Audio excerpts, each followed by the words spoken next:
Hey, Coach. I'm so happy you found us. Make sure you subscribe down below, hit the bell up above, leave some comments. We'll always respond to those. Also, go over and check out teachhoops.com for coaches who want to get better. If you're looking for resources, if you're looking to become a better basketball coach, if you're looking for that one-stop shop, that roadmap, teachhoops.com down below is the answer for you. Have a great day. Record this. Over in the chat, why don't you put where you're from? So I can get an idea of, Maine. Well, we love, hi Lee. Amy sent me an email about you, but I think you already responded to it. New Jersey, Arkansas, Albuquerque, Georgia, Oklahoma, Nebraska, Michigan, Kentucky, Missouri, Minnesota. Good. No, Wisconsin. Ooh, there's a Marshfield. We're going to have to watch the Marshfield person. I don't like sharing this stuff with the people in Wisconsin. What we got? Colorado, Kansas, Mississippi, MISSISSIPPI, upstate New York. If any of you have listened to my podcast before, you know there are two places. Missouri. All right, awesome. There are two places that I have not been. Two states I have not been in the U.S. Alaska and Washington State. Those are the two states that I have not personally visited. Some of them have been quick in and outs, but let's see if we got a Missouri, San Diego. Well, that's not James either. San Diego, that's on my bucket list. I've been to California multiple times. All right, I'm going to give everybody a couple minutes. Sorry about the change of time. I know there's some people that are going to have to watch this on replay. Hey, Dave. There's some people that are going to have to watch this on replay because I moved it later. My daughter was helping put on a play tonight, and I wanted to go watch it. So, of course, it was at the exact time that I had scheduled this like a month ago. So that's the way it works. It is what it is. But it was great. It was Matilda. I've got that song in my head now. New York City. Ooh. New York City. Yay. Go New York. I love New York. Love Chicago. All right. If everybody can mute, I think we're good on everyone muted. I'm going to go through and check everybody. And what I'm going to do is just a couple things. If you want to take really good notes, turn things off. That would be great. Both your volume on the bottom, and we'll have a Q&A at the end. We'll either do it in the chat or I'll let people just kind of jump in at the end. If you have a Q&A, if you have any questions, I can definitely answer all of those. But I'm going to go through, and again, I'm a basketball coach, not a technician in those. So I'm not even going to go to presenter mode when I do this. I am going to just show you my PowerPoint. I'm going to walk you through it. I'm going to discuss the rule of three and kind of share it with you, just kind of talk about it. I am recording it. So tomorrow I'll send a replay for you. I'll keep the replay up until Sunday with all that stuff. And then, a couple other little tidbits. Or people are coming in late. I'm just having you put where you are from on the side. And that would be great. Okay. So I'm going to close this up. And again, for the people coming late, I apologize for changing the time. That was definitely 1000% not in my plans, but Matilda was good. My daughter was she wants to be on Broadway someday, and she was helping direct and do all that. So it was good. It was really good. I snuck out. I didn't see the end, but I snuck out. All right. So I'm going to share my screen. I'm going to talk about the rule of three. I've kind of teased out what this is. I'm going to give you a little history behind it. I'm going to talk about how I came up with it, where I started, and where I am. And then, like I said, hang on to the end. At the end, we'll do some Q&A, and then take notes, pause, anything like that. I will try to get to the chat. Again, me and technology sometimes doesn't always work, but I will do my best on the chat. And as I let people kind of in here, If you have something dying, I saw Dave raised his hand over there. Dave, if you have a question, I don't know if you raise your hand for a question, but if you do, put it over in the chat and I can try to answer it. But you can raise your hand and do all that. I don't necessarily always see that because I'm kind of in my zone, my teaching zone. So sometimes I see it and sometimes I don't. All right. I'm much better at Zoom though, post-COVID. I can tell you that. All right. So let me share my screen. I'm going to talk about, and again, I'm not going to do presenter mode. It's just a little bit easier for me. I'm just going to pop up the PowerPoint. I'm going to go through it. I'm going to talk about the rule of 3 offense. I mean, obviously, like I said, I'm a basketball coach. It's like if I was more creative, I probably would have come up with a better name, but it kind of tells what I wanted to do. Okay. Can somebody, if you can see where it says rule of 3, it says Steve Collins and John Morgan. If someone can unmute and say they can see that, let me know. That would be great. Got it. Perfect. Got it, yes. Awesome. All right. So rule of 3. So I'm going to, like I said, I'm going to click through. I'm going to go through to this screen right here. All right. So I'm a stats teacher. Any of you that listen to podcasts, I'm a stats teacher. So I'm always looking at numbers. I'm always looking at effectiveness. I'm always looking at how things are kind of working. I've had wide range of teams. I've had teams that I could do something at 3:30 and they would know it by 3:35. I've also had teams I could do it at 3:30 and they would never understand it ever. So I've had the widest range of teams that you can imagine. So why the rule of 3? How did this come about? Well, I've had a stretch, not recently, but I had a stretch where we were running. I 30 years ago, when I won my first state title, I was a flex coach. I was running the flex swing, kind of a variation, very structured offense. 15 years ago, that's what I was running. And I've morphed into different things because, first of all, I think the game has changed. First of all, I think the players have changed. I've changed. I think you have to change with the times. So I went to a little bit of Princeton. I went to a little bit of dribble drive. I went to a lot of read and react. I think Rick is a master. But all of them had things that we couldn't do. Okay. We couldn't effectively attack them. And maybe it was my teaching, maybe it was the players, I don't know, but we just couldn't do it. So they couldn't remember everything. We'd run plays and all that kind of stuff. So the forgetting curve, this is for days.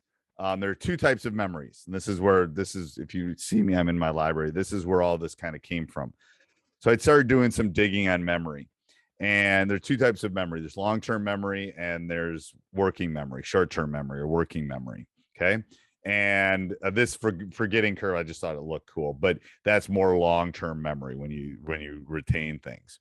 So what I need my players to do is have that working memory, right? Because when we're running our offense, it doesn't seem like they have this problem on the defensive end. It does seem to be a problem on the offensive end. So how did the rule of 3 come about? Well, we were running the read and react, and I think I've had Rick on my podcast like 3 or 4 times. And if you know anything about the read and react, it's similar to like some of the more complicated, like Princeton. There's like 77. I'm not kidding. There are so many layers to the read and react. Do this, then you do this, then you do this and this.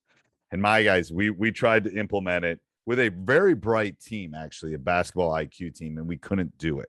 So that's when I dove into the rule. That's when I drove into memory and why can't they do this? Okay. So I talked about the scientific of memory. One of them is called working memory, short-term memory.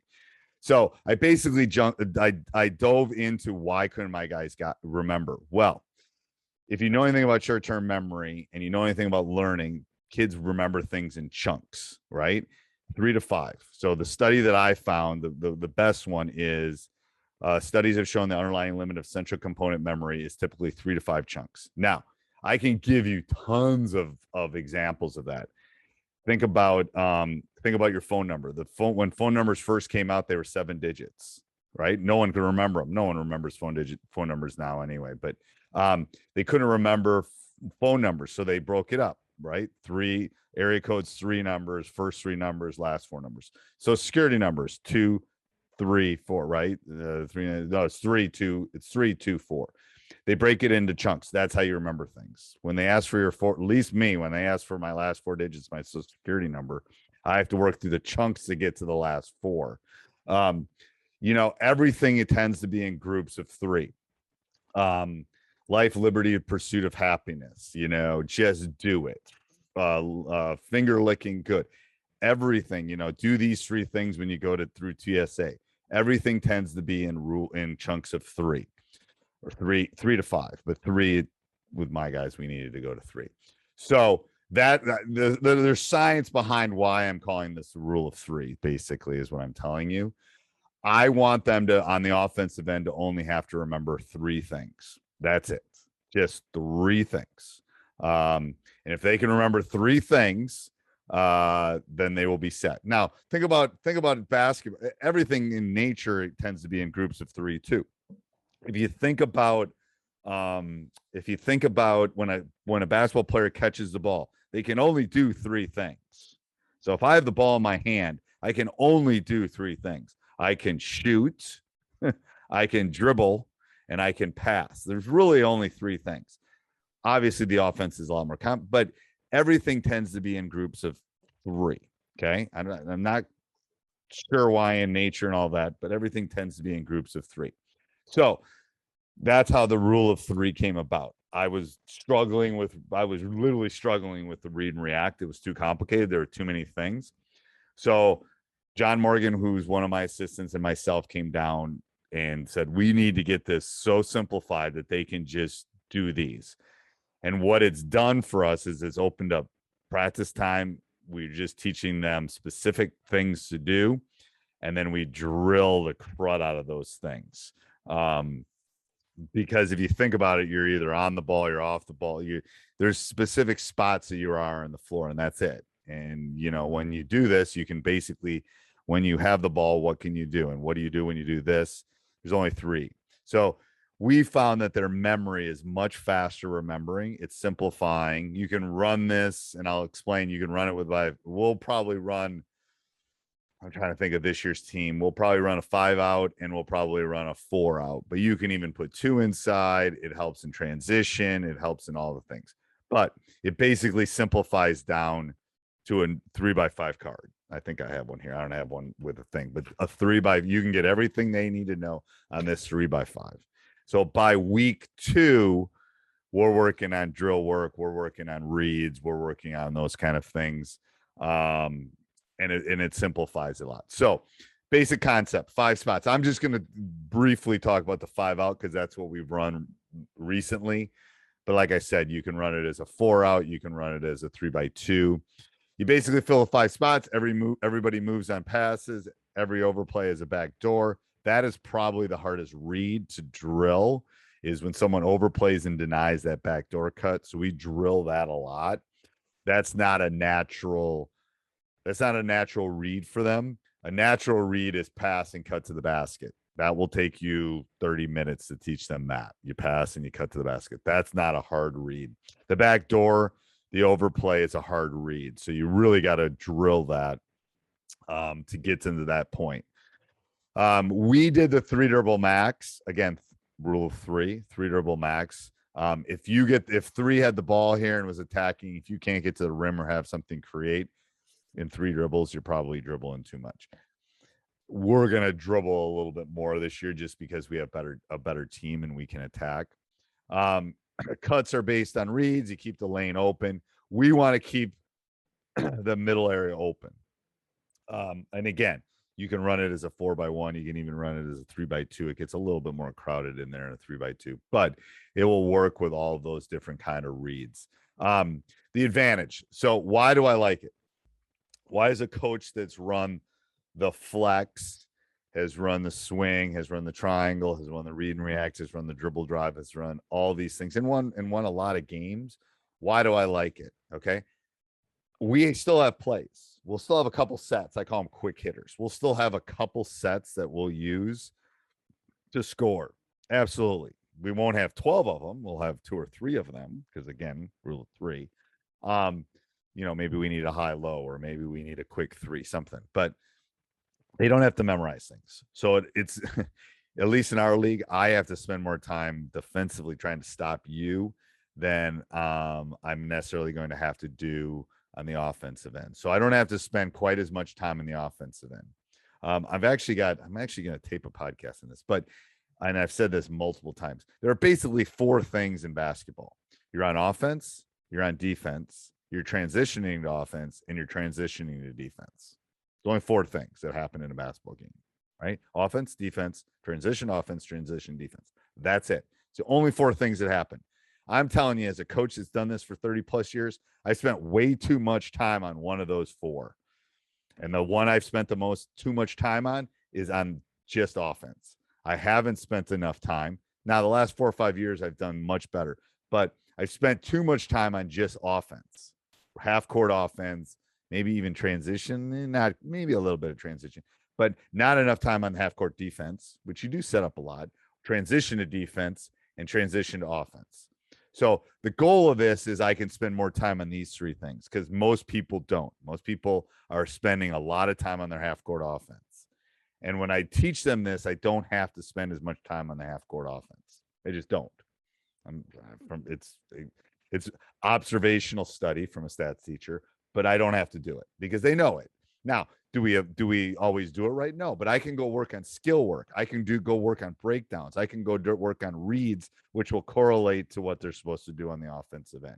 So it saves a lot of time. I'm trying to get more skill work. I'm trying to get more shots up.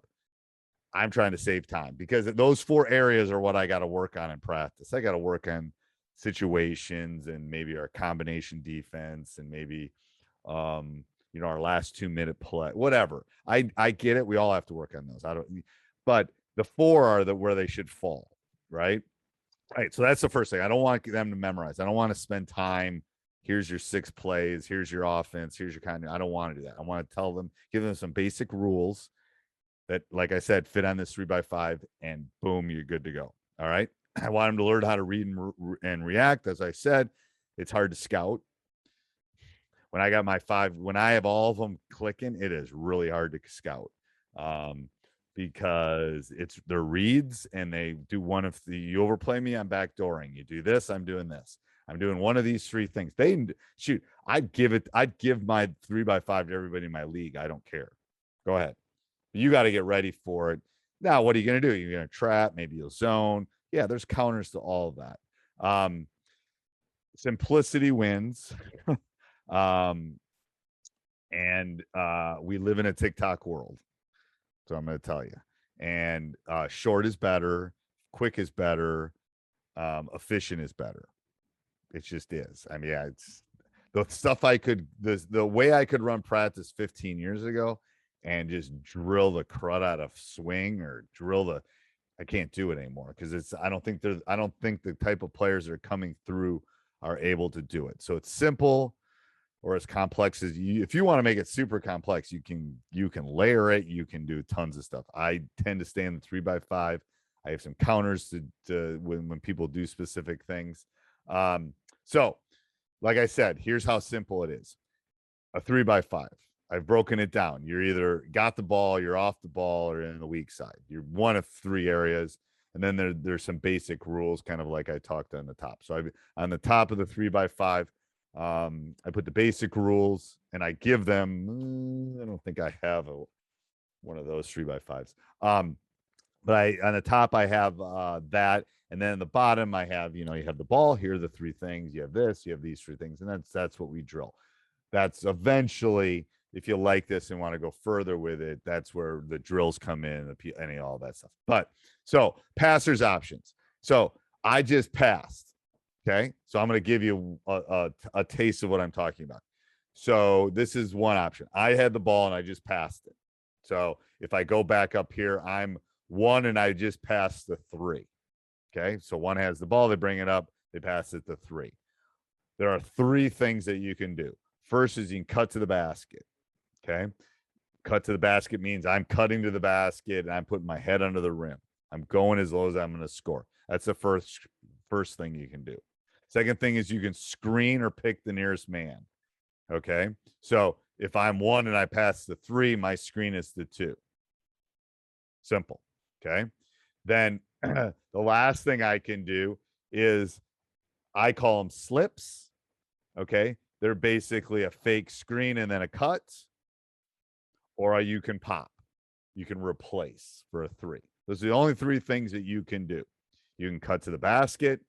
You can screen the nearest man, because there's always going to be a nearest man, or you can fake screen, which is going to work better after you screened a couple of times, and then slip, which you'll get a basket, or you can pop. You can fake and pop back up. Okay. 3 things. That's it. Okay. Then when the receiver gets it, what are the weak side people do? So we're going to add to those things. What do you need to drill? Okay. What do you need to drill to get good at this offense? You need to teach how to set screens, which is going to be something after this beta version I'm going to add. Okay. Once I start practicing and get some stuff, I'm going to show you about some screening and pausing. So how to sketch screens, how to use picks, right? One of the key things with using screens, and this is what I tell the person coming off the screen, not the screener, the person coming off the screen, I make them stop. The first month of practice, when you're coming off the screen, I have the screener and the offensive player like right next to each other, and it will be a better to show it visually. But I have them stop. I have them literally stop, because then they can read, is it a curl? Is it a pop? Is it a slit? What are you going to do off that screen? Because what happens is there's this big gap the size of the Grand Canyon between the screener and the person coming off it, and it never works. So I literally make them stop so they're shoulder to shoulder. And then we talk about reads, and we do different types of reads. We talk about curls. We talk about pops. Anyway, and then how to slip. Okay, slip is, remember, fake screen. Boop, slip. So we work on that. Those are the fundamentals that we break down. How to set screens, how to use screens, and how to slip. You'd be surprised how long those 3 things take, right? If you're doing all these other things offensively, you're not even, this is what I call the ABCs. This is what I call the basics. This is if you're going to take calculus class, you better learn to add first. If you can't set screens and you can't read screens and you can't slip or fake screen, then it doesn't matter what offense you're going to run. I'm just going to be honest. So the offense is simple enough that it gives me time to go practice those. It gives me time to rep those in practice. Because think about the teams that you see, how many are good screeners? How many are good at reading the screens? My guess is it would be a relatively small number. So I think that's an important read. Next thing is reading the defense. Which cut to use, varying the cuts, creating confusion. So I'm gonna tell you from someone that's run this offense and a variation of this offense for a relatively long time, is they all want to make the same cuts. They all want to make a curl cut. They all want to make a pop. Whatever their cut is, they want to do it over and over and over again. I literally was pre-pandemic. I had 2 or 3 players out of my top 8. They would pass and cut to the basket every time. That's all they would do. They would never go set a screen. They would never slip. They would never. It was pass and cut. Well, shoot, I can defend that. This water bottle can defend that. I'm just being serious about it. So teaching them to vary cuts is important. We do some drills on calling things out, making them, just so they get the feel of it. Because what they're like any kid, they're going to do the easy way, and they're going to do what feels comfortable to them. So going back to why this offense, it's simple. It gives you time to practice it. It gives you time to work on other things, like these 2 things, the fundamentals and the reading the defense. Most offenses we're working about, like the horn set, we're working on great. I think simple is better. Like defensively, we switch just about every screen because I want to make it simple. I don't want to have any questions about what we're doing. It's easier because it gives me time. It's chunks of 10 hours a week, 2 hours a day, or 12 hours a week, 2 hours a day for 6 days a week. It's 12 hours. The less I can spend on those kind of things and the more time I can spend on other things is better. That's one of the reasons I think this offense rocks, actually. So 5-out alignments. We want to balance the floor. There's lots of different alignments. But what fits on the 3x5? The passer options, the cutter options, and the weak side options. That's it. Those are the only three, and they all fall into the three categories that we kind of want to talk about. I'm talking too much, but anyway. Once I get going on this and I get excited about it, I could talk probably for 6 hours. But anyway, so those are the, going back to the rules. They all fit on the 3x5. There's passer, cutter, and weak side. Passer, cutter, weak side. Those are the three options. And those are what we break down drill wise. Those are what we break down transition wise. Inside what I'm gonna share with you in a bit is I put one of our entire games in where you could see us run this. And how effective it is and how the passer moves. And anyway, and we ran a bunch of 4-out on this, 4-out, 1 in. I think it was Kuba's. Yeah, it was like I had a 6'7" big guy. So we had to transition. We added that. So the transition in this offense works. And the reason why it's going all the way back to this is it's wide. Right? You want this space in here open as much as humanly possible. And this offense teaches them to stay wide. It teaches them that when we clear, we're up and wide. And that from, top of the key to top of the key is where the money is made. And you got to pass the ball up the court. And there's always people on the wing that will be there to be able to score.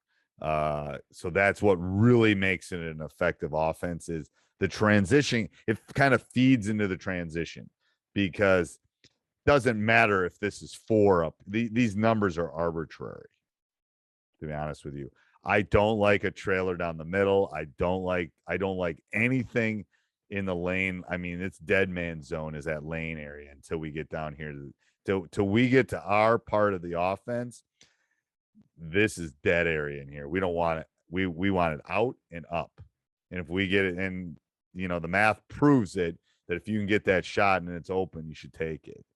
But that leads into crashing the offensive glass and all those kind of things. All right. So that's kind of just some of my closing thoughts. Spend time on what happens in a game. Goes back to my big 4, right? Offense, defense, transition to offense, transition to defense. You should spend time on what happens. We as coaches make the mistake of spending too much time on just half court offense. And it's about 20 to 30% of the game.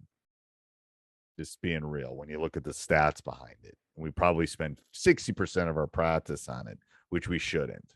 Okay. We should, and I was guilty of that. I was definitely guilty of that early in my career, spending way too much time on that because it's like, anyway, lots of reasons, but this will open up. All right. Your opponents won't be able to scout you on this offense. You'll have to spend less time on the offensive end. You can work on, like I have been guilty until my son came through of not spending enough time on shooting, of not spending enough time on skill development. Okay. This is data driven. It works, and it works because it's simple and I can teach it faster and it can be effective. It works against a matchup zone. It works against a 2-3. There's some tweaks against a 1-3-1. There's some other things that, as far as we could talk about next week. But there's some things that you can tweak on it that work against zones. Become a shooting team, and that takes care of half the zone issues. But especially a matchup zone, this works great against a matchup zone. I like it because it's easy to teach. It's quick to teach. They can learn it because they can learn 3 things. They can make a 10, 15-second TikTok. They can learn 3 things. And they know where they should be. They know they're either the passer. They know they're either the cutter. They know they're either the weak side. And there's always movement. And they like it because It works in transition. It allows them to get the ball up the court, and it allows them to score quickly. It's that simple. Okay. All right. So I'm going to do 5 minutes of just explaining what the rule of three offense course looks like, and then I'll take Q&A at the end. We can stay as long as you want for the Q&A, because I'm a night owl anyway. All right. So the rule of three. What does it work? So here, I opened it up today. I already had 4 people buy it today. So the rule of three offense. It goes through the terminology. It goes through the teaching points. It goes through full court examples. It goes through drills. Me personally, when I'm implementing an offense, I want to know how to do it. Okay. I want to see it. I want to know how to do it. I want to know how to drill it. Okay. So I'm going to give you that. I'm going to give you drills for practice. I'm going to give you PDF breakdowns. I'm going to give you video breakdowns of that. I'm going to give you a cheat sheet. I'm going to give you the 3x5 where you can print it off and give it to your kids. I even laminated mine. I don't know where I did with mine, but I even laminated them. And then I'm going to give you game clips, and I'm going to give you a full game of us just running the rule of three offense. Here's it. We win. So I did put a game that we won on, but I put a good game that you could see us running the rule of three offense, and then I have breakdowns from other games. Here's a good off ball one. Here's a good curl cut, whatever it is, whatever I'm specifically talking about. I can give you a clip of it. Here it is in the game, and here's what it should look like. Okay. So next week, if you buy the course, next week I'm going to do a live Zoom, just like I did with the funnel down defense. I'm going to do a live Zoom next week. You can ask. I'm going to get John Morgan, who's my assistant coach. He's my volunteer assistant. It's one of the ways I pay him is through this. I'm going to have him on there, and him and I will just go back and forth. And if you have questions, we'll just answer anything that you could possibly have. I think we were on for like almost 2 hours when we did the funnel down, answering questions. I watched this, I did this, blah, blah, blah. Okay. That's the first thing you're going to next, if you do it in this beta. Second thing is I'll give you my email and John's email. You can message us. You can also message us inside of the course. Boom, boom, boom. And then once practice comes around, I have some practice clips from a couple years ago, but I wasn't real happy with them. So I'm going to give you some of those clips mid-November, December. Okay. I've got breakdowns and stuff of us doing it, but I want to give you some actual practice clips. Like I said, I've already got game clips in there for you. So how much? So just like I did with the funnel down defense, I'm not asking 149. I'm not asking 129. I'm not asking 99. Today till Sunday, it's going to be $69. That's it. $69, rule of three offense.com. You get all that stuff. Again, I'm a basketball coach, not necessarily a salesman, but anyway, you're going to get all of that. You'll get the free Q&A next week. You'll get messaging with me. I still have people messaging me about funnel down all the time, game film, all of those kind of things. I will give all of those to you, and you'll be able to have it. I keep adding to it. I still added the funnel down. I just added some stuff last week to the funnel down. Everything that I add, you'll get forever, because you'll be in the course, whatever, as long as I keep adding stuff, you'll keep getting it forever. Oh, I like this.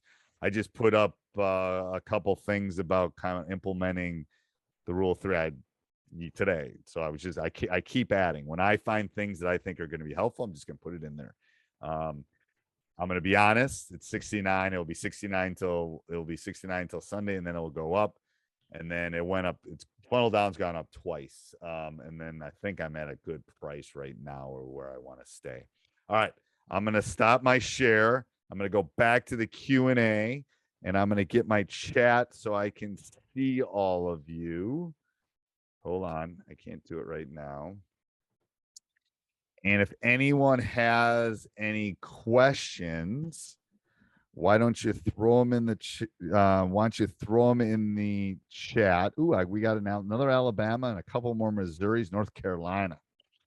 I got a story. Australia. We love the how did the offense work against pack line? Okay, it works really good against pack line. You got to work on the skip a little bit more. And the slips aren't there.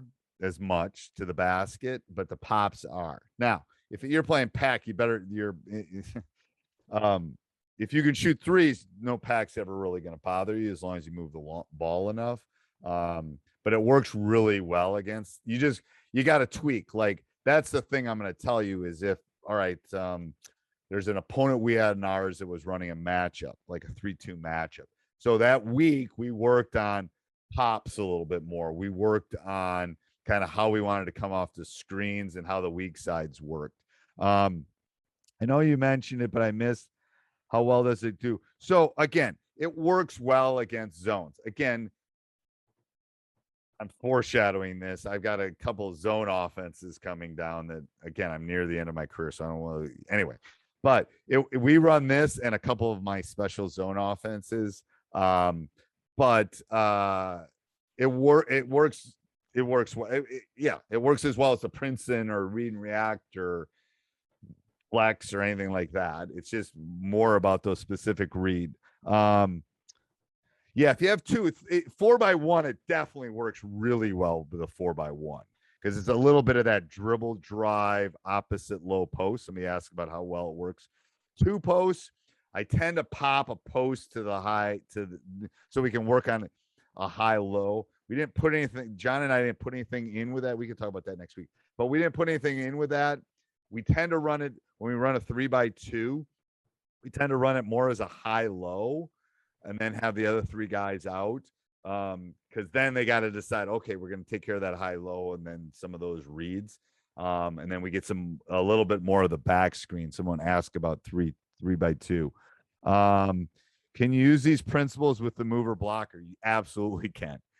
I'm a Wisconsin guy. You can always move everything. Everything works with pack line and mover blocker. Do you have a rule for the post? Yeah, so I like and again, John and I can jump on next week and talk about the post things, but I like that idea of rules. And then here's the issue is if you're running a 3x2 or a 4x1, you really have to talk about what your rule wants to be. I've run 3x2s where both of them could pop and then shoot the 3, kind of like the Badgers do. I've also had that more and they couldn't step outside of 6 feet. So then I had to change the rule. So I gave them, you can always ball screen. You can always do this. You set up 3 specific rules for those posts. And that tends to work really well. Making sure I got all the questions. Anybody else? Again, the more I'm around this game, the more I'm convinced you just got to keep it simple. You really got to keep it simple. Anything too difficult just gets it's just too much. It's, be honest with you, it's way too much. And what I do is I laminate those 3x5s. And this is what you got to know and just learn this. And I'll do it before I even pick my team some years. Everyone that's even trying out, because I don't really care if anybody has the rules. I mean, go ahead. You got to defend it. We're gonna rep it and practice it more than you can defend it. All right. Anybody else with any questions? I will send. So it's 9:49, probably by 10:30. How long does it take? So I can implement this thing in a week, 7 days, 7 practice days. We tend to have 7 to 10. We'll be good at it in 2 to 3 weeks. I can get it in 7, and we're pretty effective, very effective, actually. That's one of the reasons I like it, because I can get it in. We can rep it. We can practice it. We can do some of our small-sided game stuff, and then we can move on. Because I personally, if you know anything about me, I want to run combination defenses. I want to run our funnel down. I want to run these things because I want to lurk you on the defensive end, because then I don't have to spend as much. But it's a fast implement. I'm gonna grab something. I'm gonna grab another water, and then I'm gonna go eat dinner, and then I'm gonna upload this, and I will probably send it out to you either tonight or early tomorrow morning, so you can watch kind of what I talked about. I didn't, just because it's inside the course, I didn't share the drills. I didn't share the 3x5. All that stuff is inside the course, and it's yours forever. Any other questions? I mean, I should have been running this 15 years ago, and I that's smart enough, I guess, to figure out what was working, what wasn't working. But it's a very much of a simplified read and react. It absolutely, I mean, it's not the read and react, because read and react has different levels and different. This is easier for the kid. The read and react is like I said, Rick is a genius, and what he does is but my guys can't remember all those layers. I mean, they're just my guys. They just can't. So that's why we took what we liked about that. We're gonna add a little bit of dribble for our guys this year out of this, and then yeah, I think it works really well. Will this offense help balance out any? Yes, it definitely helps balance out. It distributes too, and that's where the specials, the quick hitters, whatever you call them. Like, man, don't get me wrong. It's 4 minutes left, and we got to get a high low, and we got to get my big man the ball, and we got to get my 3-point shooter. Yes, we all got. I mean, there's 80 billion plays on fast draw. If you need a play at the end, that's not. I need them to be able to do other things because, again, I'll give you a little stats for the people that are still around. Transition points, half court offense averages about 0.83, something like that, points per possession. If you're at 1 point per possession, you win most games, right? So you need to make that half court as effective as you can and as easy as you can, because you need to really work on the defense to offense transition, because you can get that up to 1.1, 1.2. And then if you make your half court when you got to grind effective and you can work on some of the other things, that's where it's a handful of wins, I think. I'm not convinced. Yeah, I push it down as much as I can. Middle school, yes. I could call it the rule of 2 sometimes for the middle schoolers. Like, I'll simplify, just do this and this. Like elementary, it's like pass and cut, and then we add something after that. So it's layered all the way through. Again, depends on the specific group and how much you can get through. So someone asked how much you do this. Yeah, I mean, you're basically teaching them to play, and then it's allowing you to do small sided. It's allowing you to read some of the things, teach them how to screen, teach them how to do the other things.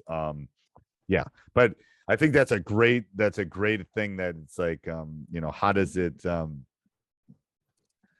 simplify? Yes. I mean, I've watched better basketball read and react. I've watched the dribble drive, all that.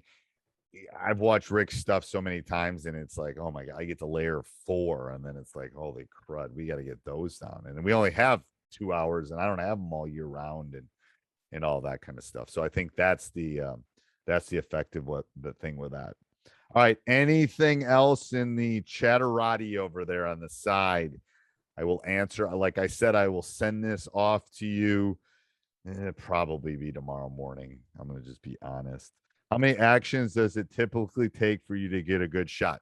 So in transition, it's pretty fast.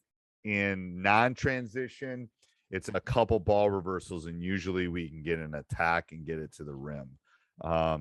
Again, it depends on how far. That's why we'll have situational stuff, 12 seconds. We're going to run this play. We know we can do it in 8. So we'll have some of those things that I think make it more effective. These are all really good questions. So again, I hope some of you will go over and check out Rule of 3 offense, maybe get it, and then come and spend I don't know what day we're going to do it next week, Tuesday or Wednesday with John and I, and we're just going to deep dive into it. And I'm going to try to hook up my whiteboard in my office, and then we can do that and we can chat. All right. If there are any other questions, I'm going to go get a late dinner. I'm going to wave goodbye to everybody, and we'll talk soon. Bye, everybody. Hey, Coach, so happy you enjoyed the video. Make sure you subscribe and like. Go over and check out teachhoops.com for coaches who want to get better.